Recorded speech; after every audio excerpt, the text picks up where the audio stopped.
Welcome, I'm Bigan.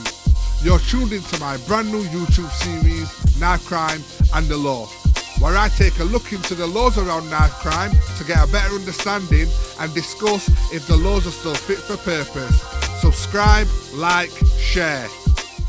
Yes. Right. I'm going to do a series of videos that takes you through knife crime and the law.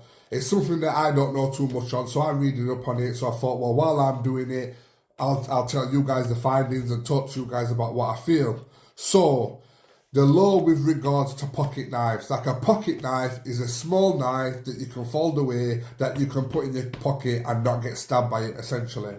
So before 2001, I believe, you could have a folding knife, a pocket knife, as long as the blade was less than 3 inches. You didn't have to give anybody a reason why you carried it. You could just carry it without a problem. But due to knife crime and how bad it's got, now you need a reason to carry such a weapon. So I've looked through some of the knives that I've collected and I've noticed something which I like to bring to your attention.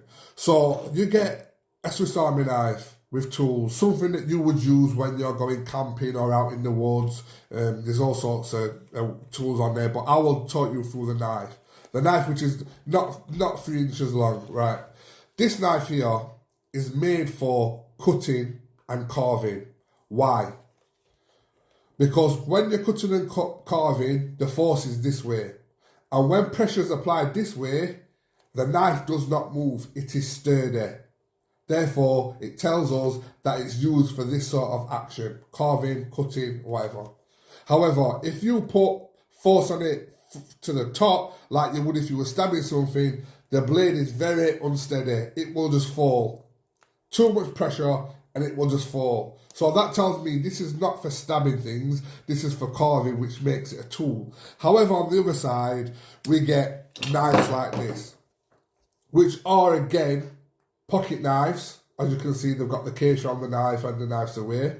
But this has got a locking mechanism. Same as flick knives. The flick knife, you press a button and it comes out. I think it's a locking mechanism that makes these weapons dangerous. And this is what I think. So if you can listen, unlike the Swiss Army knife, it didn't make much noise when it opened, but with this one, clicks into place. And how do you know it's clicked into place? If you look in this middle bit right here, that bit of metal there is on the bottom of the blade. So it's got no way to come back down unless you push it, which I'll do in a minute. So why do I think this kind of knife is also made for stabbing as well as carving? Well, it's made for carving and cutting things because, again, like the other one, pressure that way it doesn't move. However, unlike the Swiss Army knife, if you put pressure to the top of it, it's not going nowhere. It is just as sturdy as the pressure going this way. So this is what tells me that these kind of knives, the pocket knives with a locking mechanism, are made to stab things and are dangerous.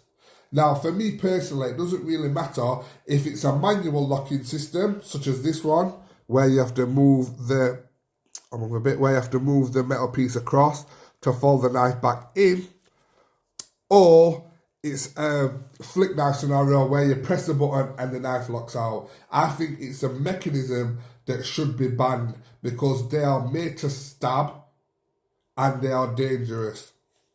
So that's what I've learned from this, from my initial looking at knife crime, and that, you cannot just carry a knife now without having a reason, especially in a public place. If you do find yourself needing to, you need to show that you are not ready to use that knife. And what I say is, well, think about accessibility of the knife. For example, if you're an electrician, you really shouldn't be walking around with a Stanley knife in your pocket if you're travelling between sites because it's dangerous. What you need to do is you need to put it in your tool bag like another tool.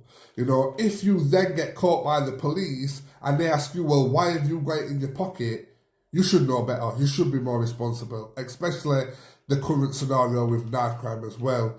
So if you have got a job or for whatever reason you need to carry a weapon such as a folding knife that is legal in the UK in a public place, please make sure it's wrapped away and put so it's hard to reach. You cannot just get it out straight away in a fight and use it. So yeah, the next video I hope to look into which knives are actually banned, because you will be very surprised. And yeah, thank you for your time. I hope you learned something from this one. Cheers. Subscribe, like, share.